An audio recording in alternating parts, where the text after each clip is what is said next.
I was ankle-deep in pasture mud when I heard those sirens. 3 squad cars barreling up my gravel drive lights, spinning like someone had taken a shot at the mayor, and there was Karen right at the edge of my property line, waving her arms in that blinding neon pink windbreaker, hollering into her phone like she was guiding a plane down at O'Hare. She was pointing right at me, screaming for the cops, claiming I was trespassing and threatening her. And I'm standing there holding fence pliers and a busted post, trying not to laugh because, yeah, I had tools. I was fixing my own dang fence on my land.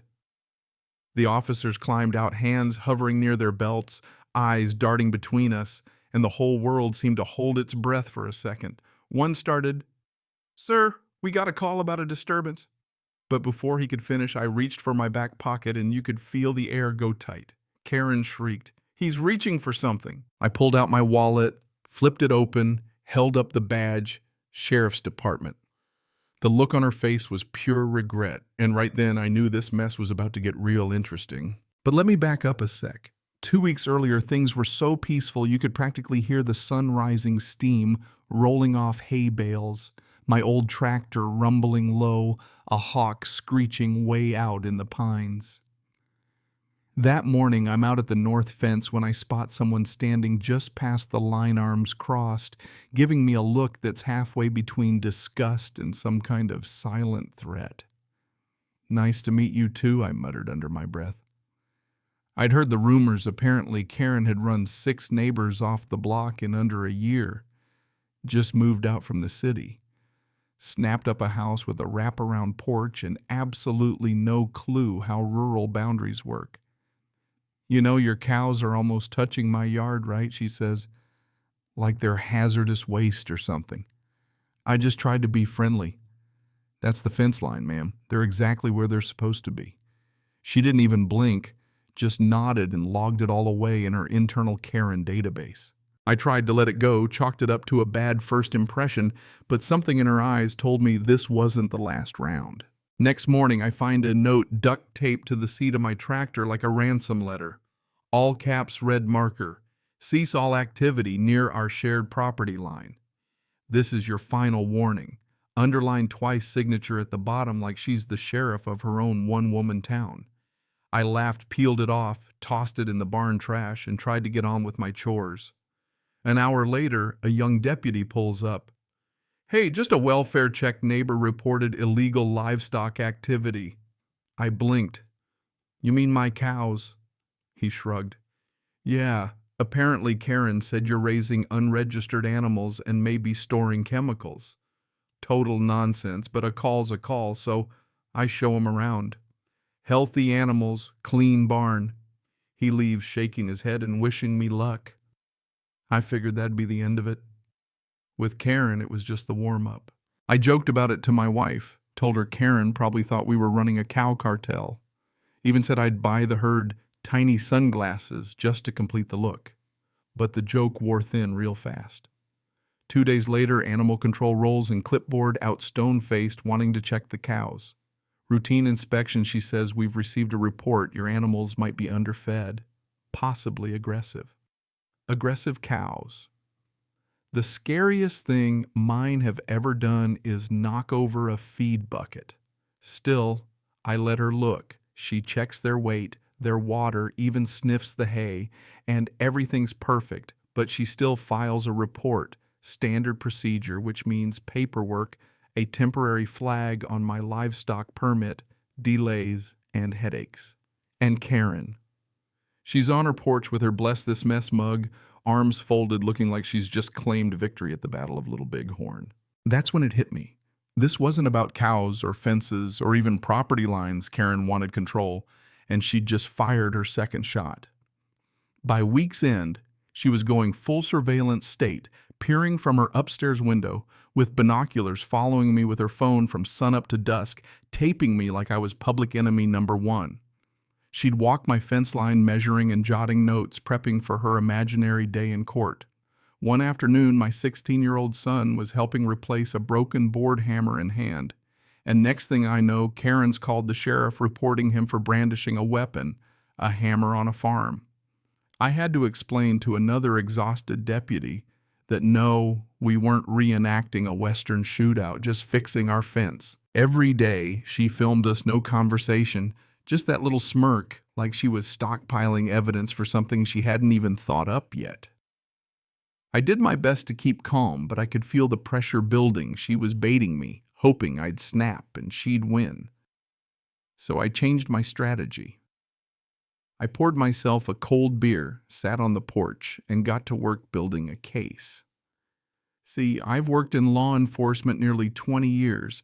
I know what holds up in court, what doesn't, and I know how to play the long game. I started logging everything. Dates, times, photos, installed trail cams in the trees, caught her on video, yelling at cows, measuring, even stepping onto my property to bark at a Holstein. She thought it was chess, but I was 2 moves from checkmate. It all came together one Tuesday afternoon. I'm reviewing trail cam footage, and there she is, plain as day, stepping through the fence, wire cutters in hand, snipping the bottom strand like she's pruning roses, then staring dead into the camera. Now your cows won't bother me again. I played that video twice just to savor it. She wasn't just trespassing. She was tampering with livestock fencing, a whole different level. She even provided her own confession. That night I built a case file, time-stamped footage stills of her mid-snip, every note she'd ever left scanned and labeled. I'd been recording voice memos whenever she approached one with her saying, "If you won't move that fence, I will." By sunrise, I had more evidence than a true crime podcast. Next morning, I didn't put on the uniform, just clipped the badge to my belt, holstered up, and parked the cruiser where she could see it. Karen came storming across the grass, already mid-rant about property violations and calling the county. I held up a hand. "Calm, ma'am. You're currently trespassing, and there's a formal complaint filed against you." She sputtered. "You're just the farm guy." That's when I shifted so my badge caught the sun. You could see her whole world tilt. The other deputies started up the drive, relaxed but ready. "And Karen," I said, "you filmed you. I just saved the footage." She tried to play the victim, yelling for the real sheriff. My buddy Morales, cool as ice, said, "Ma'am, he is the sheriff's office. You've been calling him for weeks." I pulled up the video on my phone, showed her the footage of her cutting the wire, her own words clear as day. She lunged at me. Deputies stepped between us. "That's enough. Touch him again. You'll be riding in the car." Her face went beet red. "You're trying to ruin me," she shouted. I didn't bother replying, just sent the video to county records, uploaded a backup to the cloud, and posted a short clip on my private TikTok. No names, just the facts. By sundown, it had 80,000 views, and Karen didn't even know her 15 minutes of fame had started. Next day, my phone was blowing up, comments, shares, even local reporters DMing me for interviews. The video was everywhere. Karen's face, frozen in mid-snarl, became a meme.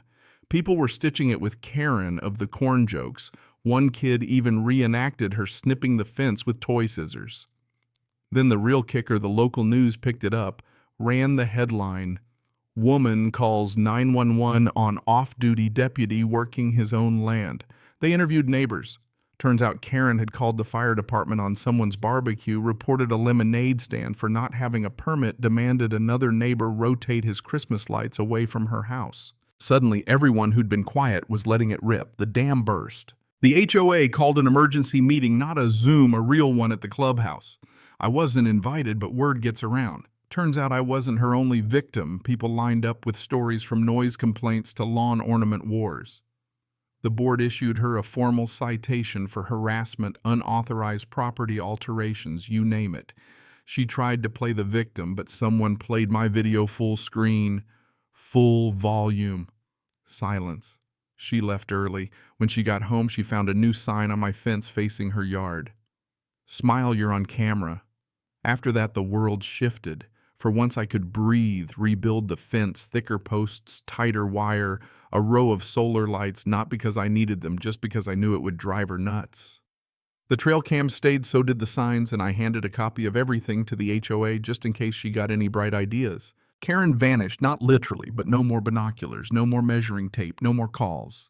She started parking in the garage, never came outside, ducked inside whenever I waved.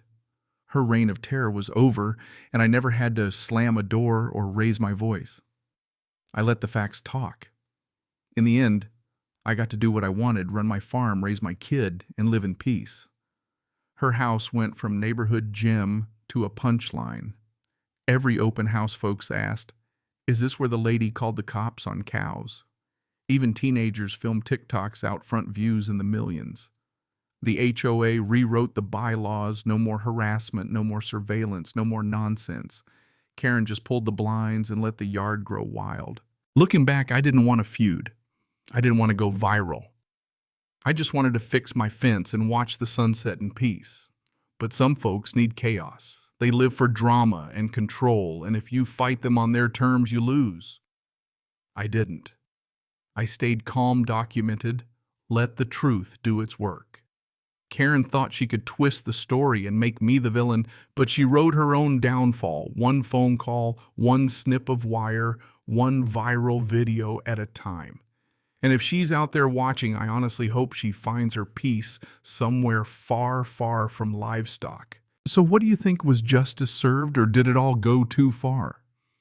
Would you have handled Karen differently, or is this just life in the wild world of neighborhood politics? Let me know down below. I want to hear your take.